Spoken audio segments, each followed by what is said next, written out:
kasih. Hati kami limpah dengan ucapan syukur di hadapan Dia Tuhan. Sebab pagi hari ini Tuhan, Engkau memilih setiap kami untuk datang di ruangan doa ini Tuhan. Untuk kami bersama-sama mendengarkan firman kebenaran-Mu. Kami tahu Tuhan bahwa keadaan dunia Tuhan itu keadaan yang sementara dan itu tidak penting di hadapan Tuhan. Tetapi rohani kamilah yang dipentingkan dan dilihat oleh Tuhan. Sebab itu Tuhan, biarlah kami mempersiapkan hati kami, pikiran kami sesuai dengan pikiran Kristus. Sehingga ketika firman yang hidup itu ditaburkan Tuhan, kami semakin mengerti Tuhan kota tujuan kami. Kami semakin mengerti Tuhan di mana kami berasal. Tuhan, pimpin kami dengan Roh Kudus-Mu. Pimpin anak-Mu Stephen Tuhan yang sudah Engkau percaya Injil-Mu. Supaya Tuhan, firman-Mu yang akan dilepaskan di tempat ini memberikan kami Tuhan suatu pengenalan bagaimana kami harus melakukan kehendak-Mu lebih daripada apapun di dunia ini. Fokus kami hanya Engkau Tuhan. Fokus kami adalah kota yang baru Tuhan. Yerusalem abadi, itulah menjadi tujuan kami. Berbicaralah ya Tuhan, kami siap diberkati oleh kebenaran firman-Mu. Haleluya. Amin. Shalom.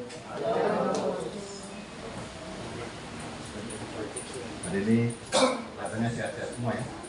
Cantik-cantik semua. Siapa yang merasa dirinya jelek? Siapa yang merasa dirinya aku kok elek temen ya? Aku kok coba. Siapa yang merasa nasibnya dulu? Hah? Siapa hari ini di sini yang merasa nasibnya kok jelek banget ya? Gak ada? Oh puji Tuhan. Tunggu lo ya. Tadi ada lagu. Kota sudah, di sana nggak ada kematian, nggak ada tangis, nggak ada air mata, nggak ada kesedihan. Siapa yang mau berangkat ke sana? Siapa yang berangkat? Semua mau puji Tuhan, ya. Puji Tuhan, ya. Kita kepingin loh kota itu, tapi banyak orang menghindari hari itu. Saya sungguh hari ini terberkati itu. Ketika saya tanyakan, ada yang merasa nasib buruk tak? Saudara katakan enggak. Ada yang merasa nasibnya susah enggak? Saudara katakan enggak. Sehingga susah dan ini biasa. Nasib kita itu sangat baik hari ini. Kenapa baik? Saudara mau enggak tidak pernah dilahirkan? Mau enggak hari ini? Enggak usah dilahirkan. Enggak bisa. Saudara ini orang-orang yang paling beruntung. Kenapa begitu? Karena saudara sudah lahir di sini. Ya. Kenapa kok sampai beruntung? Iya. Karena orang yang lahir punya kesempatan untuk hidup selama-lamanya. Kalau orang nggak pernah lahir, nggak pernah punya kesempatan. Kalau cuma nasib di dunia ini biasa, ya, biasa. Nih saya kasih ayatnya ya. Pengkhotbah 9 ayat 2. Semua orang itu sama nasibnya, ya. Pengkhotbah 9 ayat 2. Segala sesuatu sama bagi sekalian. Nasib orang sama. Baik orang benar maupun orang yang fasik, orang yang baik maupun orang yang jahat, orang yang tahir maupun orang yang najis, orang yang mempersembahkan korban maupun yang tidak mempersembahkan korban. Sebagaimana orang baik, begitu pula orang yang berdosa. Sebagaimana orang yang bersumpah, begitu pula orang yang takut untuk bersumpah. Semuanya sama. Sampai dikatakan begini, inilah celaka dalam segala sesuatu yang terjadi di bawah matahari. Nasib semua orang sama. Ya, inilah celaka segala sesuatu yang di bawah matahari. Nasib semua orang sama. Hati anak-anak manusia pun penuh dengan kejahatan dan kebebalan ada di dalam hati mereka seumur hidup. Kemudian mereka samanya kemana? Nasib semua orang sama, samanya kemana? Baik orang yang kaya, baik orang yang muda, baik orang yang sudah tua, semua nasibnya sama nggak? Sama. Kemana nasibnya? Nih, dicatat begini, menuju alam orang mati. Ya, semua nggak ada yang nanti kok. Di sini ada nggak yang nanti mati nggak bisa mati? Nggak ada kan? Semua nasib sama. Tapi dicatat di ayat 4-nya, saudara ya. Tetapi siapa yang termasuk orang hidup punya harapan. Saudara mau dikatakan orang yang sama nasibnya menuju alam mati, Atau mau dikatakan, tetapi siapa yang termasuk orang hidup punya harapan. Kita mau punya harapan atau nggak ada harapan? Hah? Punya harapan. Semua punya harapan. Harapannya untuk hidup. Kalau saudara cari Tuhan cuma cari emas dan perak, sudah ada firman-Nya. Firman-Nya berkata begini, ya. Ini Petrus, seorang rasul yang menyampaikan firman Allah. Dia dikatakan begini di Kisah Rasul 3 ayat 6. Tolong saya bacakan aja ya. Percayalah, saya baca dari Alkitab ya.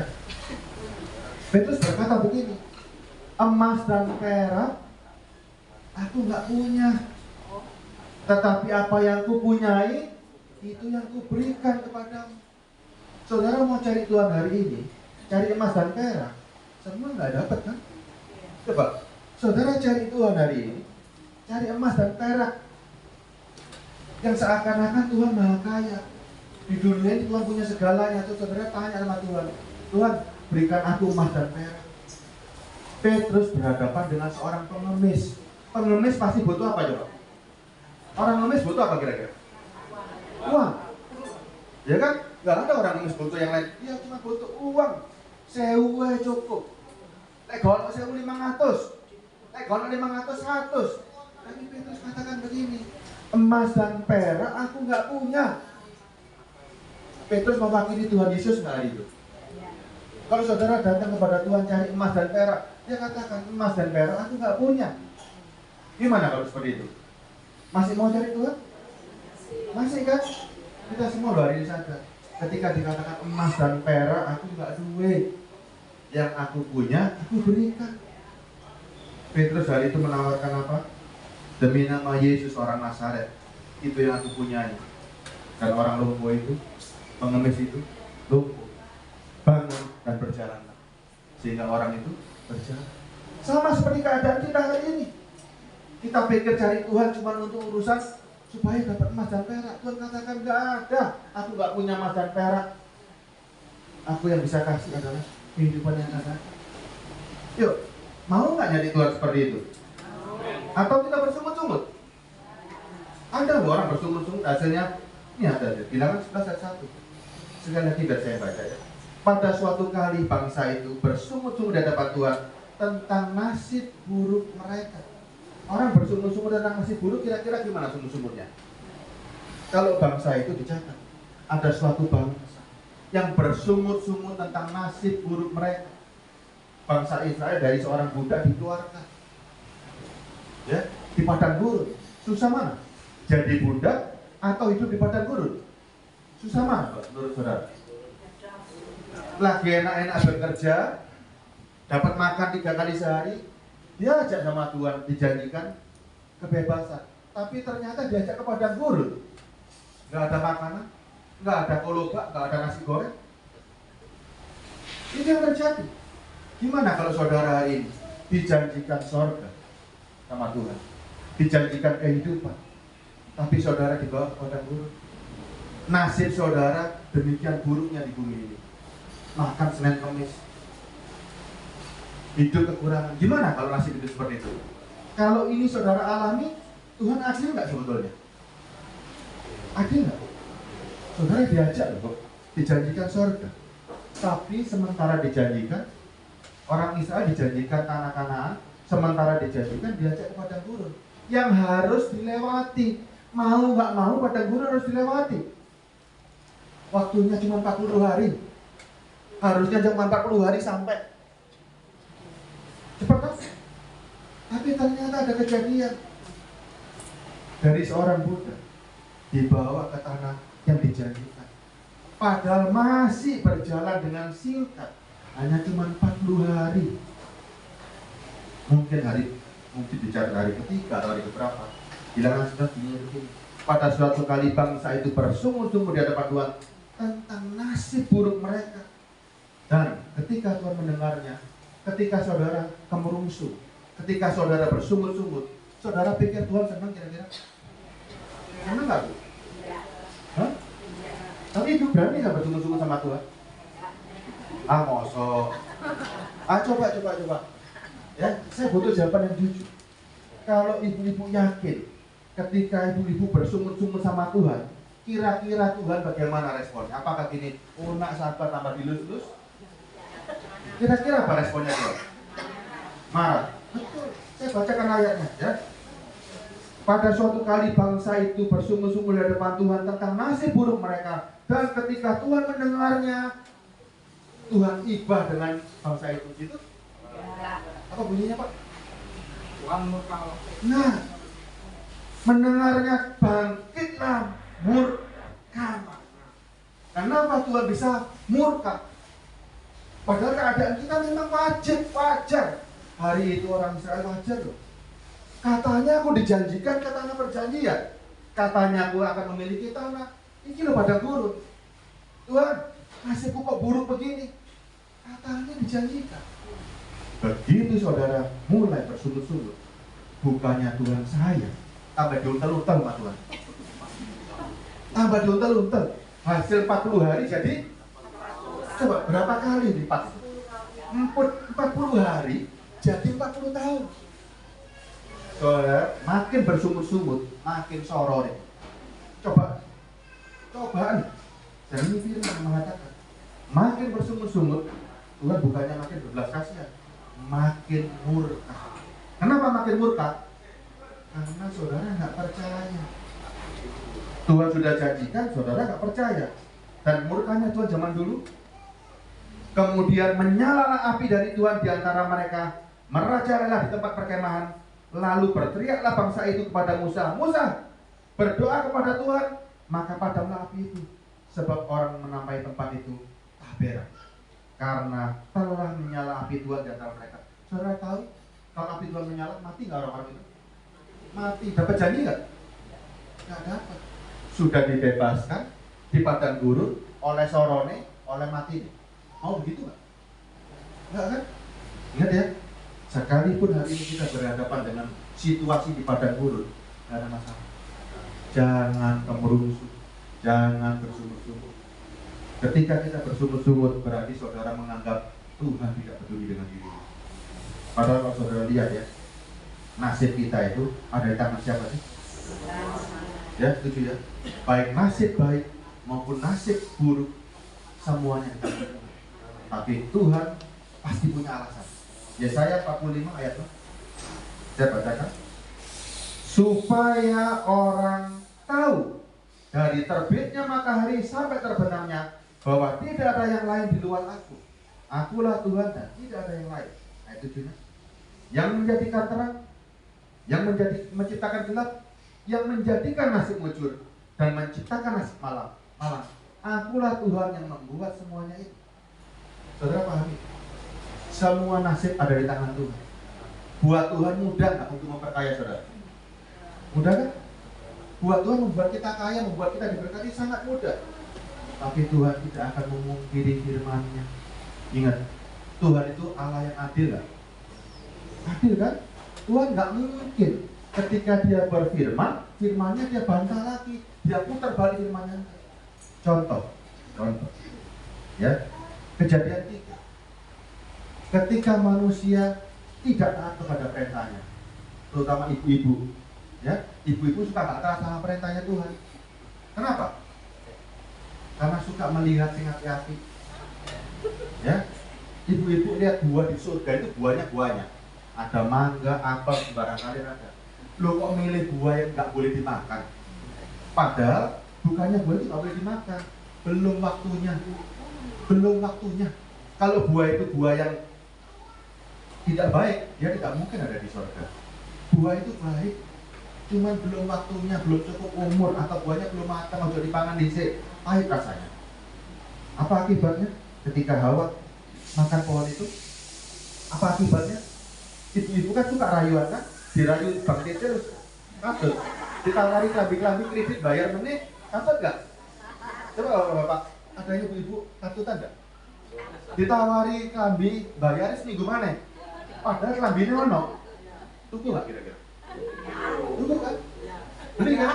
Karena dia mikir bayarnya utang. Boleh ditagih iso mlayu. Kan gitu. Alasannya gampang, kalau ditagih lalu begini atau delik. Ya kan? Ibu-ibu itu paling gampang kan. Memang dari dulu Hawa yang digoda. Ya, laki-laki nggak digoda, laki-laki bukannya ono orang nawari kredit, mau lek iso gratis. Itu kalau ibu enggak, kalau ngutang lah paling semua. Mudah-mudahan di sini nggak ada yang tahu. Ada yang tahu. Banyak. Aduh, bertobat dong. Bertobat ya. Kejadian 3 ayat 17. Dia bilang begini, Tuhan nggak mungkin lupa firman-Nya. Hawa waktu itu apa firman-Nya Tuhan kepada Hawa? Karena engkau memakan buah itu, ya. Seharusnya manusia itu kalau lahir nggak sakit, ya. Tapi karena melanggar, ayat 16, firman-Nya kepada perempuan itu, susah payahmu waktu mengandung akan kubuat sangat banyak. Dengan kesakitan kau akan melahirkan anak. Firman ini bisa dirubah sama Tuhan nggak? Ada nggak hari ini ibu-ibu di sini yang waktu melahirkan anak sampai ketawa-ketawa? Ada nggak? Nggak ada kan? Berarti Tuhan itu kalau sudah berfirman, dia nggak akan rubah firman itu, ya, nggak akan rubah firman itu. Laki-laki juga sama, karena kesalahan perempuan, kita sono semua hari ini, Pak. Coba perempuan hari itu nggak makan, nggak ngikut-ngikut, kita juga salah hari itu. Karena dengarkan omongannya istri, jadinya ya Pak. Lalu firman-Nya kepada manusia itu, karena kau mendengarkan perkataan istrimu, ya, dan memakan buah dari pohon yang telah kuperintahkan kepadamu, jangan makan, maka terkutuklah tanah, karena bumi ini terkutuk hanya gara-gara kita aja. Dengarkan siapa? Dengarkan omongan bojo pemenaiku salam, nih. Ya. Terus lihat akibatnya. Dengan susah payah engkau akan mencari rezekimu dari tanah seumur hidupmu. Laki-laki hari ini kerja keras gara-gara nurutin bojo. Betul nggak? Betul nggak? Kita laki-laki kerja hari ini gara-gara siapa nih? Gara-gara bojo. Coba kalau ada bojo, kan enak kan? Itu lah gara-gara wedok. Coba bayangkan, karena saudara ini untung banyak perempuannya Pak ya. Jadi kita bisa ngomong ya, gara-gara keluar kabel kita sekarang ini susah. Bumi ini terkutuk gara-gara perempuan. Gara-gara ngomongan ya, Tuhan itu ngomong jangan makan. Sing wedok ngomong, "Apa enak." Terus kita nurut. Ini akibatnya, ya. Kesalahan Adam, anak kita semua ya. Tahu laki-laki semuanya karena akibatnya. Makanya yang namanya dosa Adam berakibat ke kita, bahwa tanah ini bumi terkutuk gara-gara kita. Dengan bersusah payah kau akan mencari rezeki dari tanah seumur hidup. Makanya laki-laki akhirnya kan dijadikan sapi perah kan. Ibu yang nyicil kita yang bayar kan. Ibu yang beli kita yang nyicil yang bayar. Ya, jangan salah, gara-gara itu. Ini enggak akibatnya. Nah, akibatnya. Dan akibatnya apa? Semak, duri, dan rumput akan dihasilkan bagimu. Coba kita kerja cuma hasilnya apa? Semak, duri, dan rumput. Ya, padang dan tumbuhan di padang akan menjadi pangananmu. Gara-gara kon mbak, biyen mbak, gara-gara kon bu, kene urung mangane buah-buahan di surga. Saiki mangane, coba semak duri. Mangane cuma rumput-rumput gara-gara kon. 19-nya, dengan berpeluh engkau akan mencari makananmu sampai engkau kembali menjadi tanah, karena disitulah engkau diambil, sebab engkau debu akan kembali menjadi debu. Ini nasib yang diterima. Bisa dirubah nggak sama Tuhan? Makanya semua orang harus bekerja siang malam. Ada yang malas, ada yang enggak. Semuanya sama. Orang rajin pasti dapat duit, orang malas bisa. Semua nasib orang sama di matahari ini. Ikut Tuhan, gak ikut Tuhan, kalau dia rajin pasti bisa makan, pasti bisa hidup, pasti bisa beli mobil. Makanya Tuhan gak mau menjadikan hal yang sama. Dia katakan emas dan perak itu gak punya, tapi aku punya Yesus, orang Nazaret. Demi nama Yesus, nama itu punya kuasa. Kalau kita yakin Tuhan hari ini adil, kita yakin kan nasib hari ini baik, nasib buruk, baik nasib jelek, semuanya sebetulnya itu nasib sangat baik. Kita begitu dilahirkan itu saudara, tahu nggak? Di antara kekosongan, saudara dipilih loh. Biar ibu ini dipilih loh, biar ibu ini dipilih loh, biar ibu ini berharga nggak di mata Tuhan? Ibu berharga nggak? Kalau manusia nggak memandang nggak masalah bu. Kalau Tuhan memandang, lahir itu Tuhan sudah memilih di antara kekosongan. Ibu bisa lahir itu bersyukur. Walaupun keadaan menderita bersyukur. Masih enak nggak? Enak dong. Masih lebih makan masih enak. Masih bisa melihat orang kan? Enak dong. Ibu mau ngeliat di rumah sakit? Ya, semua nasib enak dulu lah. Semua nasib itu enak kalau kita memandang dari mata Tuhan. Hari ini cara pandang kita jangan ikuti mata dunia. Dunia matanya melihat cuma kepada emas perak yang ada di dunia ini. Tapi Tuhan janjikan sesuatu yang lain. Tuhan janjikan sesuatu yang lain. Ya, apa yang Dia janjikan? Dia janjikan begini. Mazmur 24 ayat 9. Mazmur 24 ayat 9.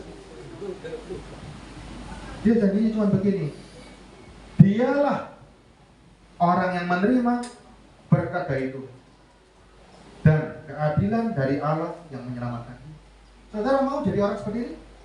Dialah yang akan menerima berkat dari itu. Mazmur 24 ayat 9. Ya? Mazmur 24 ayat 5. Maaf ya. Karena perlu tadi juga tidak biasa.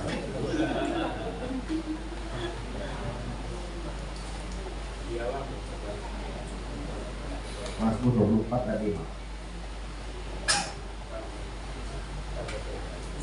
Ya, saya bacakan ya. Dialah yang akan menerima berkat dari Tuhan dan keadilan dari Allah yang menyelamatkan dia. Saudara mau dikatakan sampai masuk dalam firman ini, saudara yang akan menerima berkat dari Tuhan. Mau? Mau? Ada syaratnya.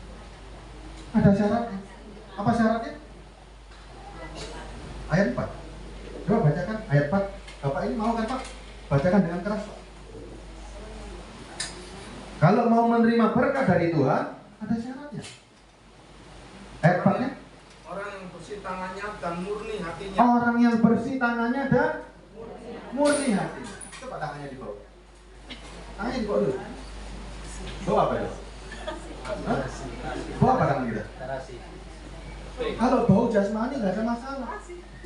Tapi kalau tangan ini berbau, ya, tangan rohani kita berbau, niat hati kita nggak baik, nggak bisa kita menerima apa-apa. Orang nggak bisa cium tangan kita mampu apa. Tapi kalau cuma bau-bau, kok ini biasa orang datang. Tapi orang yang bersih tangan, yang dalam hidup, tangan ini tidak pernah berbuat dosa. Tangan ini tidak pernah berbuat dosa. Dan hatinya, apa dikatakan? Dan hatinya murni, yang tidak menyerahkan dirinya kepada dan yang tidak bersumpah. Bagi orang harus murni, nggak ada niat jelek, nggak ada niat jahat, tidak pernah mengurungsung, tidak ada segala. Dan Tuhan itu pasti Dia akan berikan berkat. Sekarang berkat apa yang Tuhan janjikan sama kita? Berkat apa kira-kira yang Tuhan janjikan sama kita? Hah? Yakobus 5 ayat 1. Coba kita baca. Kita mau cari berkat yang apa ya? Yakobus 5 ayat 1. Saya bacakan nanti Bapak ayat 2-nya ya. Jadi sekarang hai kamu orang-orang kaya. Untung kita nggak kaya hari ini. Untung kan? Ayat ini bicara begini. Jadi hai kamu orang-orang yang kaya. Ada yang kaya di sini? Ada yang mau ngaku kaya? Mau ngaku kaya? Tuhan katakan firman ini, hai orang-orang kaya, menangislah dan merataplah atas sengsara yang akan menimpa kamu. Saya nggak mau kalau disebut jadi orang kaya. Kenapa? Saya tidak mau mengandalkan kekayaan. Saya tidak mau dianggap orang kaya di depan Tuhan. Lebih baik saya dianggap orang miskin di depan Tuhan. Lebih baik saya dianggap, karena kalau orang kaya, ini firman untuk orang-orang kaya yang merasa bahwa kekayaan segalanya. Ayat 2-nya. Kekayaanmu sudah busuk, mampu. Pakaianmu telah dimakan hangat. Kalau pakaian kita dimakan hangat, artinya gimana coba? Hah? Kalau pakaian kita dimakan hangat, rusak. Kalau dipangan kabeh sama hangatnya, ada pakaiannya nggak? Habis. Di hadapan Tuhan telanjang. Saudara mau hari ini kita di hadapan Tuhan tidak pakai pakaian putih, semuanya telanjang? Ayat 3-nya, emas dan perakmu sudah berkarat, dan karatnya akan menjadi kesaksian terhadap kamu, dan akan memakan dagingmu seperti api. Kamu telah mengumpulkan harta pada hari-hari terakhir. Kita sekarang hari terakhir ya? Ibu bapak hari ini hari-hari terakhir ya? Semua hari terakhir kan? Mau merubah nasib kita nggak hari ini? Kalau untuk kaya, mungkin sudah nggak ada kesempatan. Tapi untuk memperoleh hidup, semuanya punya kesempatan nggak? Ini yang Tuhan janjikan. Ini yang Tuhan janjikan. Ada firman dengan berpeluh kau menjadi nafkah. Kita semua nggak bisa berpeluh lagi. Ibu bisa kerja keras? Nggak bisa kan? Ibu bisa kerja keras? Nggak bisa. Ibu bisa? Nggak bisa. Semuanya terbatas. Angkat-angkat, cukup balonku. Ya kan nggak bisa. Kita semua sekarang sudah terlambat. Untuk menjadi kaya secara dunia terlambat. Tapi ada suatu nasib yang kita bisa rubah hari ini. Ya, apa yang kita rubah hari ini? Saya nggak pernah menjanjikan yang muluk-muluk. Oh saudara, ketika jadi Kristen jadi kaya raya. Enggak. Tidak ada seperti itu. Kita sekarang lihat nasib kita. Orang kaya di hadapan Tuhan itu kadang-kadang kekayaan kita bisa menjadi kaya. Kalau hari ini Tuhan percayakan kita, nasib kita seperti ini, berarti Tuhan punya rencana. Kalau saudara dikasih kaya hari ini, belum tentu ada di sini. Saudara bisa-bisa hari ini ada di mall, jalan-jalan, ya, mungkin ada di mana. Tapi ketika kita menyadari bahwa nasib yang kita terima hari ini bukan nasib buruk, ini nasib yang terbaik karena kita percaya Tuhan itu adil. Kalau saudara nggak yakin Tuhan adil, saudara akan kemerungsung. Saudara yakini Tuhan itu adil. Kalau sampai saya seperti ini, Tuhan adil. Tuhan adil hari ini, ya. Dan Tuhan mau berikan sesuatu yang lain. Dunia nggak bisa berikan itu. Dunia tidak akan pernah bisa berikan apa yang Tuhan berikan, ya. Kalau orang kaya disuruh nangis, kita disuruh bersorak-sorai hari ini. 1 Petrus 1 ayat 4. Apa yang dia janjikan? Ya. 1 Petrus 1 ayat 4. Untuk menerima suatu bagian yang tidak dapat binasa, yang tidak dapat cemar, yang tidak dapat layu, yang tersimpan di surga bagi kamu. Saudara semua punya kesempatan.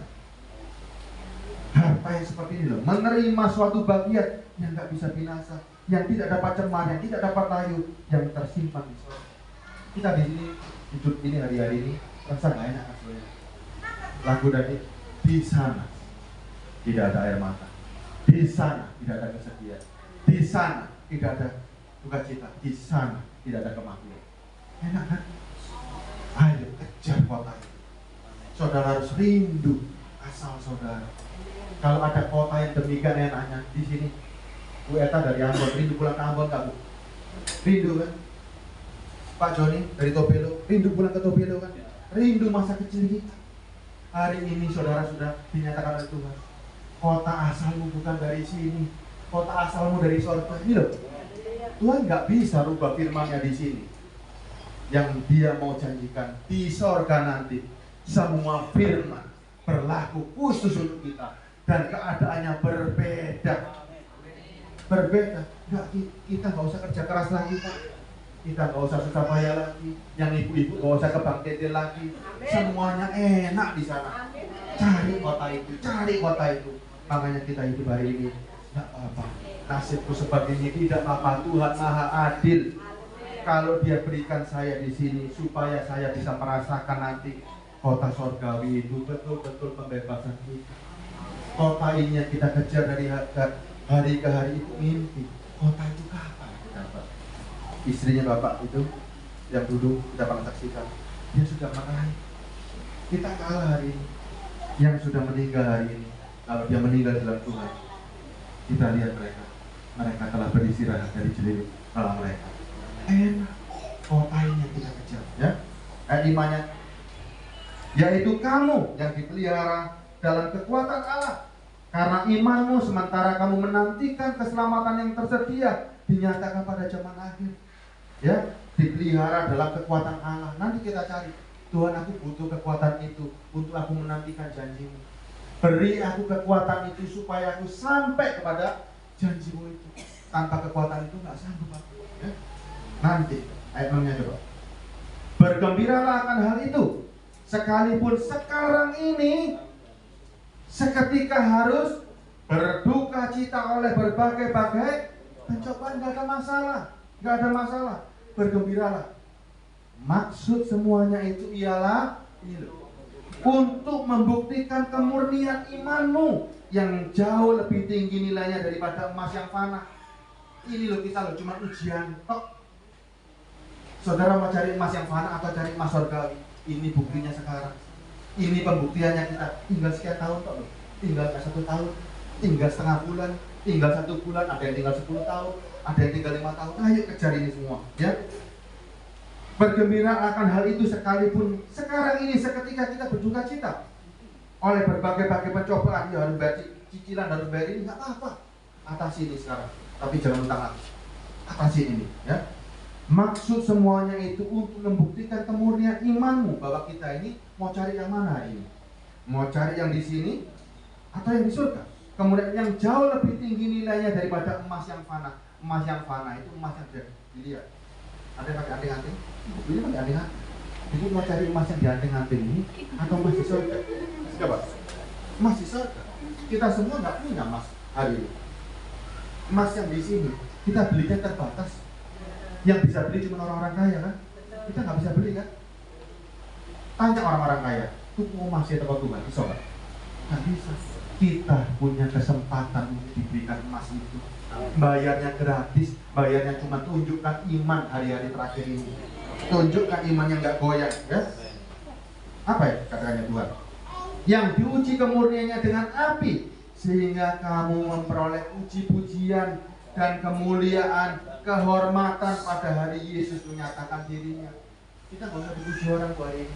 Keadaan kita jangan jadi pujian orang, tapi biarkan orang melihat bahwa diri kita punya kekuatan Allah. Biarkan Tuhan yang memuji. Nanti kalau itu di sorga, ya, kalau kita semua di sorga, baru ketawain orang-orang itu semua. Kapok rombongan nggak aku, kapok rombongannya aku dia, ya, kapok pandeminya aku. Hari ini pada di sorga, ya. Kejadian di surga dicatat. Lazarus dengan orang kaya. Orang kaya bilang, Tuhan aku kepingin di surga tadi. Yang Lazarus bilang, Lazarus enak-enak dikasih makan. Orang yang kaya yang di neraka susahnya sama aku. Coba Lazarus bisa ngece-ngece, kapok kon. Biar aku gak mau keipangan, biar kon jalan. Ya kan? Keadaan kita nanti jauh lebih hebat daripada orang-orang kaya di bumi ini. Saya lanjutkan 1 Petrus 3 ya. Ya. Makanya Tuhan katakan begini, kalau orang kaya cari emas yang fana. Orang kaya di dunia cari hanya urusan kayak begini. Tuhan sudah katakan emas dan perak aku nggak punya. Tapi Petrus katakan begini, perhiasanmu jangan secara lahir. Kalau yang lahiriah di sini pasti menang-menangan kan? Ibu pakai anting-anting ini, ibu pasti lebih gede kan? Kalau ibu ini pakai anting-anting, aku yo iso. Contoh, kalau ada ibu pakai anting-anting gede, pasti ngomong sama bapak, Pak itu lebih gede, aku kurang lebih gede mana Pak Kalung Pak. Saya kan begitu kan. Kalau yang dipakai cuma jasmani, itu menimbulkan iri hati. Coba, banyak nggak orang jamret kalung? Banyak kan? Kenapa? Karena ingin memiliki kalung itu. Coba kalau pakai perhiasan rohani, bisa dirampok? Malah saudara kasih-kasih perhiasan bumi, perhiasan rohani. Perhiasan rohani, saudara bagikan nggak akan habis. Harta rohani saudara, harta surgawi saudara bagi-bagikan. Soalnya belum tahu ini. Siapa yang mau tak kasih? Apa harta surgawi saudara? Yesus Kristus. Kasih, pakai itu dalam diri saudara. Kesaksian Kristus pakai, itu perhiasan rohani. Gak bisa habis, mau dirampok kasih. Jangan ngerampok, gak ngerampok tak tawar-tawari. Ya, perhiasan rohani tidak bisa dirampok. Saudara akan membagi-bagikan terus. Petrus mengajarkan begini, perhiasanmu janganlah secara lahiriah, yaitu dengan mengepang-epang rambut, memakai perhiasan emas, atau dengan mengenakan pakaian yang indah-indah. Tetapi perhiasanmu ialah manusia batinmu yang tersembunyi, dengan perhiasan yang tidak binasa, yang berasal dari roh yang lemah lembut dan tenteram, yang sangat berharga di mata Tuhan. Iki loh yang kita pakai, kekuatan Allah yang kita butuhkan. Kita mau cantik sama Tuhan, mau kan? Kita mau terlihat ganteng kan sama Tuhan? Kita mau terlihat cantik banget kan? Nah cari, kira-kira Tuhan mau nggak dengan tubuh yang lewat begini? Mau nggak? Kalau dengan tubuh Tuhan nggak perlu sebetulnya. Kuek-kuek kasih kok. Tapi dia lihat ada roh, dia lihat ada Roh Kudus. Ini yang membuat saudara cantik. Dan kecantikan saudara diinginkan oleh setan. Karena saudara cantik, ada Roh Kudus, setan kepingin, tapi setan nggak berani menggoda. Kalau Roh Kudus itu menjadi pangeran saudara, ya, ini kekuatan kita hari ini. Sebab demikianlah caranya perempuan-perempuan kudus dahulu berdandan. Perempuan-perempuan yang menaruh pengharapannya kepada Allah, mereka tunduk kepada suaminya. Suami kita pun juga sebenarnya sama perempuan. Suami kita Yesus Kristus. Kita pun juga sama tunduk pada suami kita. Dandan rohani, bukan dandan jasmani. Tuhan nggak pernah menjanji kalau saudara dandan jasmani dirampok uang, dan kecantikan kita hari ini pudar kan? Dulu kita itu dulu cantik banget. Waktu umur 18, sokok mesti goda. Banyak kan? Godain laki-laki terus kan? Ya kan? Kalau gak ada WA di WA ditungguin namanya. Coba. Dulu itu semua terjadi. Tapi hari ini tubuh kita sudah terus gak payu aja. Gak payu. Tapi roh kita itu cantik di mata Tuhan. Rohani kita sangat cantik di mata Tuhan. Kita semua diingini sama Tuhan sampai dicemburui karena Roh Kudus, ya. Mau dandan rohani, jangan dandan jasmani, ya. Wahyu 3 ayat 18. Coba saudara. Aku menasihatkan engkau supaya kau membeli daripadaku emas yang telah dimurnikan dalam api, agar kau menjadi kaya, juga pakaian putih, supaya kau memakainya, agar jangan kelihatan ketelanjanganmu yang memalukan, dan minyak untuk melumas matamu supaya kau dapat melihat. Hari ini kalau mau beli emas dari Tuhan, beli pakaian dari Tuhan, urapi supaya mata kita terbuka hari ini, supaya kita bisa melihat bahwa ternyata kita hari ini berpakaian putih. Kita hari ini nasib kita sangat baik, nasib kita betul-betul baik. Kita punya kesempatan untuk hidup yang berkah. Itu yang kita kejar hari ini, ya. Ibu-ibu, bapak-bapak di sini, jangan cari aneh-aneh lagi. Emas dan perak Tuhan tidak punya, tapi dia punya emas surga, dia punya harta yang luar biasa, dia punya janji yang luar biasa, ya.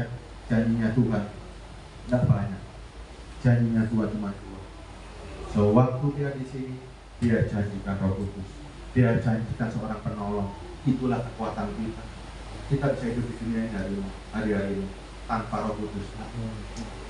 Kita nggak kuat, kita akan kemerungsung, kita akan bersungut-sungut. Tapi bersama Roh Kudus kita kuat.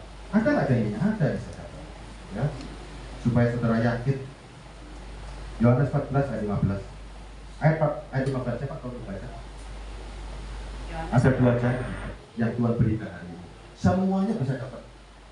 Itu baru janji Tuhan. Kalau emas dan perak jasmani semuanya nggak dapat. Tapi ini janji yang Tuhan berikan dan semuanya dapat. Jikalau kamu mengasihi, Yohanes 14 ayat 15, jikalau kamu mengasihi aku dan menuruti segala perintahku, ayat 16-nya Pak, tolong bacakan. Aku akan minta kepada Bapa, dan ia akan memberikan kepadamu seorang penolong yang lain, supaya ia menyertai kamu selama-lamanya. Mau dapat penolong seperti ini? Yang ada dalam hidup kita, ini yang dijanjikan. Kita ucapkan sama-sama, Tuhan Yesus Kristus, aku mau memperoleh seorang penolong yang selalu menolong hidupku dalam setiap langkah. Berikan aku Roh Kudus-Mu Bapa sebagai kekuatan terbesar. Amin. Ini pun hari ini ada dalam diri ibu-ibu. Ini kekuatan Tuhan sendiri. Kita hidup gak kuat, tapi bersama Roh Kudus kita pasti kuat.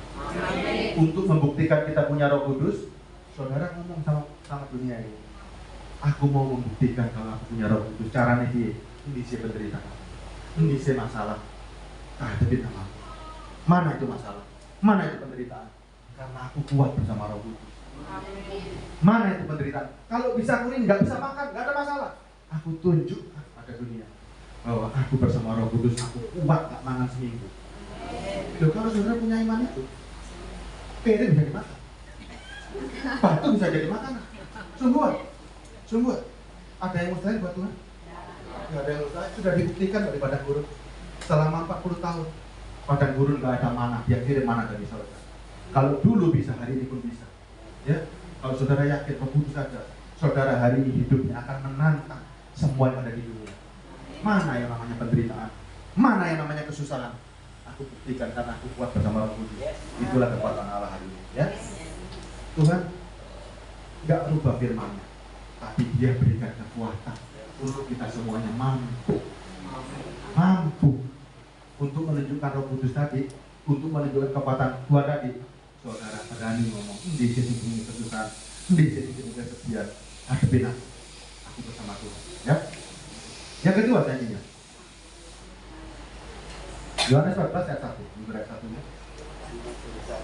Ya, jangan gelisah hatimu, percaya kepada Allah, percayalah juga padaku. Kita semua gelisah, kita semua bingung, tapi Tuhan katakan jangan gelisah. Kalau yang ngomong saya, jangan percaya. Saya bisa berubah. Yang ngomong suami, jangan percaya, bisa berubah juga. Tapi ini yang ngomong Tuhan. Tuhan yang ngomong, saudara percaya? Percaya kan? Dia katakan begini, jangan gelisah dulu. Tuhan ngomong di telinga kita, jangan gelisah. Percayalah kepada, ya, percayalah kepadaku, percayalah kepada Allah, percayalah kepadaku. Mau percaya nggak? Mau percaya nggak? Mau punya keyakinan nggak yang kuat? Dan dia janjikan di rumah Bapakku banyak tempat tinggal. Jika tidak demikian, tentu aku mengatakan kepadamu, sebab aku pergi ke situ untuk menyiapkan tempat bagimu. Dan apabila aku telah pergi ke situ, aku telah menyediakan tempat bagimu, aku akan datang kembali dan membawa kamu ke tempatku, supaya tempat di mana aku berada, kamu pun berada. Dan kemana aku pergi, kamu tahu jalan ke situ. Firman ini bukan untuk sembarang orang. Firman ini hanya berlaku kepada orang yang mengakui Yesus Kristus sebagai Tuhan dan Juru Selamat. Saudara mau raih firman ini, mau mengaminkan firman ini, nggak ada jalan lain. Harus percaya, tidak ada jalan lain. Apa ada jalan lain? Nggak ada. Tuhan katakan, aku ini jalan, kebenaran dan hidup. Tidak ada seorang pun sampai kepada Bapa kalau tidak melalui aku. Jalannya Yesus, nggak ada jalan lain. Tidak ada jalan lain. Kalau nggak ada jalan, nggak akan pernah ketemu. Hari ini Tuhan dengan gampang. Dulu orang cari Tuhan nggak kelihatan. Orang menyebut hanya pencipta langit dan bumi. Dan hari itu Tuhan juga melalui firman-Nya mewujudkan dirinya melalui sebuah janji sampai menuju pada Yesus Kristus. Hari ini orang dengan gampang. Piye Pak caranya oleh surga? Piye Pak caranya dapat kehidupan kekal? Mau percaya tok. Lu kok gampang? Memang gampang. Mau yang angel? Mau yang angel? Dikasih gampang, mau milih yang angel? Cukup dengan percaya. Kok bisa? Iya, itu janjinya kok. Tapi setelah percaya, ada iman yang timbul dari pendengaran. Saudara harus ikuti dengan perbuatan-perbuatan tadi. Jika kamu mengasihi aku akan menuruti segala perintah. Perintahku nggak boleh bocok, ya nggak boleh bocok. Nggak boleh nyolong, nggak boleh nyolong. Semuanya iman kita kepada Yesus Kristus. Semua yang baik yang kita lakukan. Gampang kan? Gampang kan? Oh, gampang. Tuhan kasih persoalan, Tuhan kasih kekuatan. Itu kan gampang. Tuhan kasih persoalan di dunia, tapi Dia berikan kekuatan. Kan enak. Tuhan nggak memungkiri firman-Nya. Firman-Nya tetap bersusah payah. Tuhan bilang yang lahir juga sakit, tapi Dia berikan kekuatan untuk melahirkan. Ya kan enak. Kalau saudara ya dengan kekuatan ini kan nggak tahu sorry, ya jangan sia-siakan ini, jangan sia-siakan ini. Percaya sama Tuhan, imani Dia untuk meraih janji ini. Saudara harus percaya. Gampang kok. Kalau Tuhan suruhin loh, untuk meraih janji ini harus ke gunung sana, harus ke Israel. Saudara susah. Cuma percaya Pak. Dan jangan lupa rubah liturgi. Ya, mau liturgi apa saja Tuhan itu nggak peduli.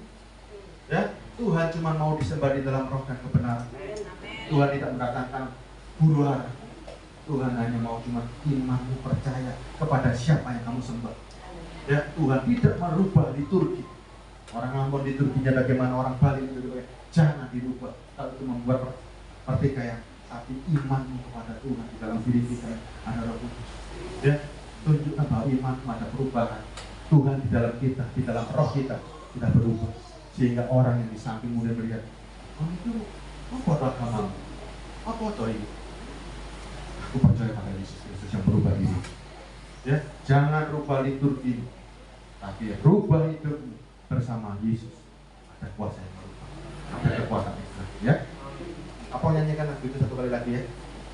Di bumi boleh kita susah, ya. Di bumi boleh kita menderita, tapi itu hanya ujian untuk menunjukkan kekuatan. Ya, ada tempat surga namanya. Itu kerinduan kita. Kalau saudara nggak rindu di surga, mau kemana lagi? Semua nasib sama, pasti mati. Kalau surga nggak bisa diraih selagi hidup, eman. Sudah susah di dunia, mati di melet pak. Ya kan? Sudah susah di dunia, kita bisa ngomong iki mek diuji Pak, supaya dapat kehidupan sehat.